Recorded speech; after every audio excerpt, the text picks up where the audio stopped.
Nicolas Jackson is set to miss the next 6 to 8 weeks out with injury, and today, my friends, I'm here to discuss the latest news surrounding that, what Enzo Maresca had to say, as well as discussing more transfer target news for the summer window. So a lot to break down.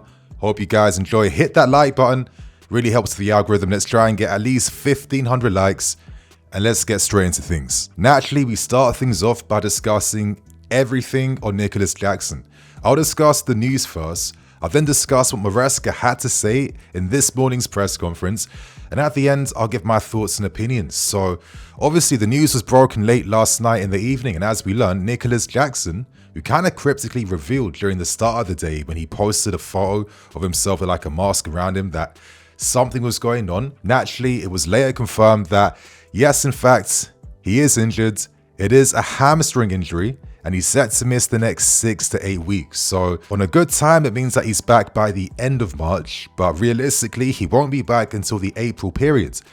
And naturally, this means that he misses out on a crap ton of games for us over the next few weeks. He misses Brighton, he'll miss our game against Aston Villa, Southampton, Leicester City, and obviously Arsenal too. So this is a devastating loss because you have to also remember that Mark Q will be out for a significant amount of time, with reports suggesting that he might not be back until April. Dacho Fofana is someone that we can't turn towards because his loan spell got cut short in Turkey because he's recovering now from surgery after picking up like a thigh or knee injury. So at the moment, we have 0 options up front. Before I discuss my honest thoughts and opinions, let's hear what Maresca had to say in this morning's press conference. As Maresca first said, he thought Nico had a muscular issue at first and it wasn't too important, but after the scans came through, they realized that this was a big injury and unfortunately, he is going to be out for a significant amount of time. Talks then turned towards Christo and Nkunku, with Maresca saying, listen, Christo is a solution, but he is not the only solution. Is that reassuring? Let's find out. But as he says, I said many times, I consider Christo an important player from the start. With the window closed, everyone's here and they must help us to the end. We are working to find different solutions with the players we have left at our disposal. Is Christo, though, a natural number 9? That was the next question. And Maresca said since day one, Christo is not a 9. He's an attacking midfield player.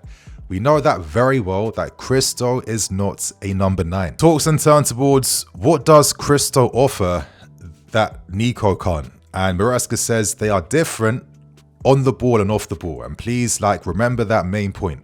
On the ball and off the ball. And I'm going to tell you guys this, against Brighton, because Christo is not a number 9, he was used a lot deeper as a false 9. But because Christo can't press up front like Nico can, naturally it means that we can't press as aggressively up front like we've been able to do. Him and Cole Palmer had to form a 2, and they were merely just blocking off passing lanes and channels compared to actually actively pressing the ball. So that's my biggest concern tactically. How do we maintain our high pressing game? It seems like we won't be able to, and that brings a lot of concern in my opinion. Maresca, though, confirms what I've been saying. He says, listen, sometimes we complain about players when they don't play, then you realize how important they are. Obviously alluding to Nicolas Jackson, the whole fan base kept focusing on Jackson not being able to score. Yes, we get that, but you're completely dismissing all the team benefits, how he makes his teammates better, how he makes Cole Palmer better, the off the ball work, the runs. Not having Nico in this crucial time of the season is a massive blow. A massive blow. As Maresca says, Nico doesn't play against Brighton, and now everyone was thinking it's difficult to play without a 9.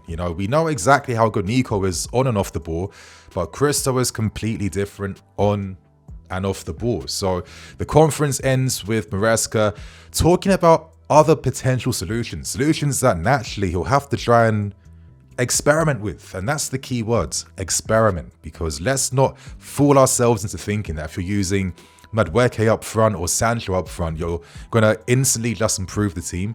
You're being naive if you're thinking that. This is the risk we now find ourselves in at the moment. But it does seem like Maresca now will be forced to tweak, as he's saying, because, Nkunku might not be the most optimum solution to use up front all the time. So that's everything said in the press conference. Share your thoughts and opinions on what Maresca said. But to end with my points, You know, I don't think it takes a genius at all to realize that we were playing with fire this entire time, man. We were playing with fire the entire time. Maresca himself said before the window even opened up for time, please get me a midfield player, get me a striker. He knows what the team needs. He knows what the squad needs, yeah? We're getting to a point now where Maresca's coming under flack for not being able to find the ultimate system with what he has left at his disposal. It's this naive talk that I think is kind of running very thin now because it just doesn't really make any sense anymore. You know what I mean? And as I've been stressing, you have to blame the directors for not supporting the manager. When you see other managers in the window get backed, get supported, you know, and then they find success in their seasons, it's because the directors and manager are in tandem. You know, they're synergizing. They have that symbiotic link where they know what the team needs and they both do everything in their power to make it happen. And we didn't do that. You know, another window wasting on opportunities. Oh, can we get Mark Gurley? Let's waste like 2 weeks on that. Oh, nothing materializes. Okay, Jalaba, get your ass back. Oh, let's look at bids for maybe Liam Delap, Sesko, all these other guys. Oh, can't get no one cool. Let's look at attacking players. You know, we were wasting our whole window on maybe signing another winger to get no one in the end.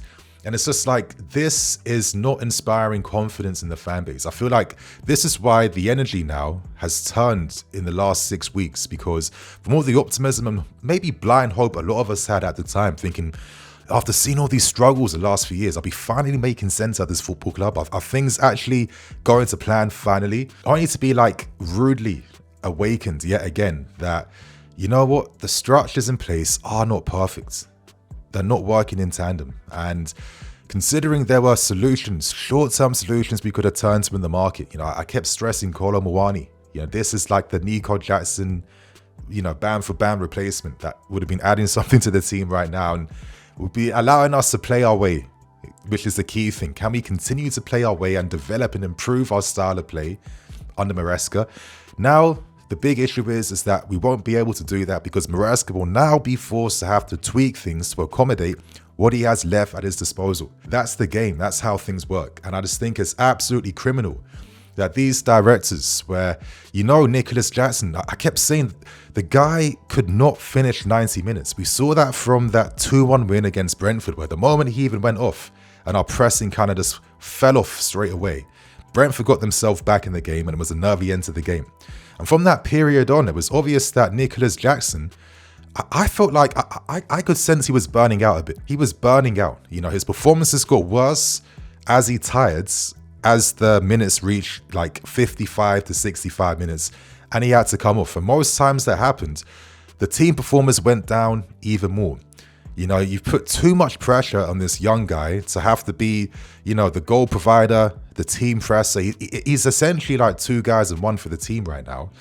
And all you have behind him is a teenager from Barcelona who isn't ready yet, which is obvious, who unfortunately now finds himself out injured at the moment. You know, this was always this was a delicate balancing act that you were, you know, banking on to work until the season ended, which is outrageous in my opinion.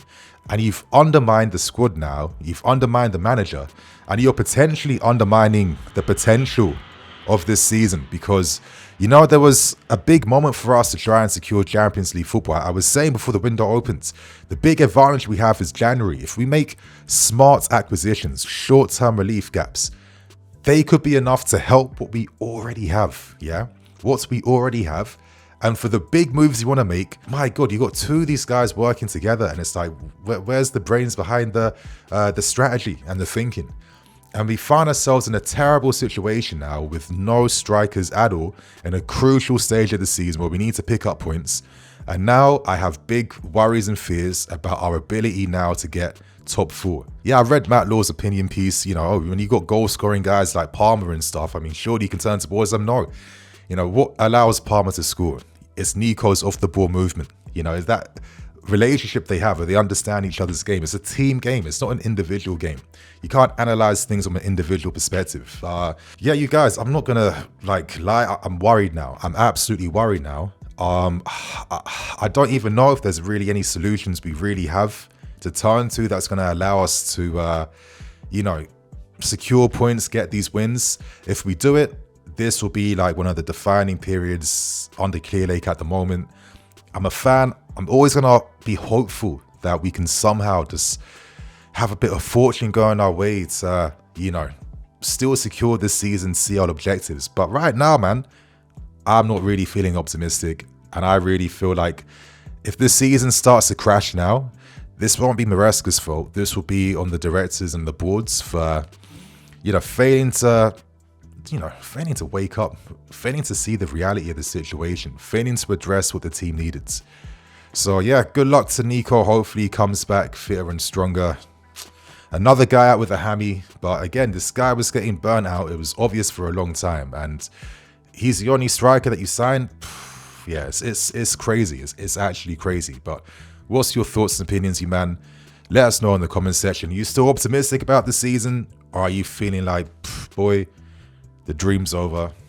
Let us know below. To end things, we discuss some summer target news, but before I get into discussing the news out from Germany, not from the UK, I feel like I have to make this disclaimer first, because I think in a lot of videos recently, I understand the angst and frustration around the club and how we're moving, but I keep seeing these blanket terms such as, PR brief and brown envelopes used just a bit too easily. And it's losing its meaning because it's not used in the right way. It's not used in a focused way. And I feel like I have to address this because these words feel like cheat codes that are used to just shut down conversations. And you're missing the point, because if you think that the club are giving briefs to German outlets, Italian outlets, European outlets, then you're not understanding the nature of how news actually works. Yes, some of those narratives do exist. And I'll tell you guys, if you're seeing like an opinion piece from The Athletic or Matt Law or Romano, yeah, most times that's where your PR brief is coming from. But it's not coming from Sport Builder. Like, if you think Sport Builder are waiting for Bowley and Igbali to fax them the latest, the new Didier Drogba links, then we got bigger problems than you actually realize. I think my main thing is that when you just slap on this brown envelopes, PR stuff on anything and everything, you just essentially kill the conversation and kill the discussion and kill like the interesting talking points and conversation points from news reports. I mean, I've been doing this for years. This principle of it hasn't changed. So I feel like I have to say that because I'll keep it real. I'm getting like a little bit annoyed that I just keep seeing these words thrown around left, right, and center for free when it's not even like the right way to use them and you're missing the context. But listen, for you guys who are still here, I'm going to be very brief with these reports because again, it comes from Sport Builder in Germany, and they report that currently we're looking at Sesko, Lukeba of RB Leipzig and Hincapie. And immediately, straight off the bat, when you read these reports, this communicates the positions we're looking towards. And I think it makes sense because I've been saying this for a while. If you're hiring a manager in Enzo Maresca who wants to use inverted fullbacks, and you're going to give him like one real inverted fullback, like you're undermining how far the system can go. So it makes sense that we're looking at two options that have the ability to play at left back very well and also play on the left side of defense. This makes a lot of sense in Hincapie and Lukeba. And obviously Benjamin Sesko, we'll start with this guy first. We know that he has a gentleman's agreement to be able to leave Leipzig for around £70 million in the summer, which is very fair. But Leipzig are hoping that with the interest surrounding him, that could dramatically increase his valuation due to transfer bidding wars. And we know that Arsenal and a few other clubs are paying attention, but Sesko is someone that this club has been talking to since the beginning of the takeover days. His agent's been to the club, they've spoken, and listen, if there was one striker I can sign, I'm signing Sesko. Because for me, yeah, when you're a top club, you can't just sign these like young potential guys from your flipping mid-table teams and bottom half teams. No. Like the top clubs, you sign the next great young striker from the stepping stone clubs, your Leipzigs, your Atleticos, your Tottenhams, those types of clubs, because they're the finishing school that strikers of this dimension need to go to that next level. And I'm sorry, I think Sesko at the moment, based on every type of striker target we're looking at, is by far the outstanding candidate. He is better than Liam Delap. The guy's shooting ability, heading, scoring in big occasions, goals, the age he's at, the height he brings. This is the type of forward that I think this team needs. We have all these amazing crosses of the ball. We got players that want to play towards the striker. Yeah, Nico brings other qualities on the ball, but I think Sesko can do a bit more from a pure striking perspective. And, you know, my fear is though is that without CL football, how do you attract this guy to come? And I feel like if we don't somehow get this at the end, I feel like Sesko will be a dream and it will be just too ambitious for us at the moment, sadly. With the other two players, Hincapie, yeah, this guy is proof that development is not linear. Since Leverkusen signed him from Argentina, I think, all those years back as a 19-year-old, they've shaped this very rough diamond, they've smoothed him out, and this guy is glowing and shining right now. And again, he is that inverted style guy. You know, he is someone that has shown that he can now move the ball. He is confident. He can play those diagonal passes. He shows his quality with more runs in behind now to help the attacks. He's extremely combative, very aggressive, has leadership, captaining the Ecuadorian and international team as well. And I think he's proving to be one of the, like, you know, top defenders now in Europe. And he comes at a good age at around like 24 years old. He's not 19, he's not 18. He comes ready now to instantly improve the competition down that position. And I'm not opposed to a move like this, but again, it's the finances, because he signed a long-term deal until 2029. Leverkusen feel they can get 70 million euros for him. And I just feel like unless we're selling a lot of players in the summer to fund moves, or unless we can somehow bag CL, I get worried that some of these like moves that we should be making are just out of our reach right now. And obviously ending on Lukeba, someone who was the natural successor to Gavardio, who's just innocently slotted in. I'd still say Gavardio is, I think this guy's a fake player. You see how this guy moves in the final third. But Lukeba, at his age, at 21, coming from Lyon, has been very good. Extremely fast and pacey. Good positioning for his age. Very good on the ball. Comfortable playing past the halfway line. A tough tackler, gets tight, likes to make contact. I mean, this guy had a big reputation in France, coming from Lyon's infamous academy. But again, he's got a 90 million euro release clause attached to him. But I'm not going to lie, the annoying thing is that this caliber of player is what we need now to improve what we're doing. That's just the reality. You need to go for the best. The football principles are very simple. You know, the top clubs get access to the best players. That's why they're on top. You know, it's very hard to do like a Simeone Atletico Madrid thing where the manager must tactically outperform his opposition guy, you know, 10 times out of 10 every single week.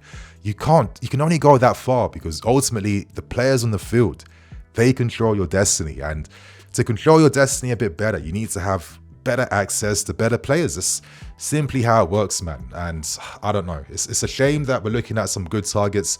Hopefully things look a bit optimistic in the summer.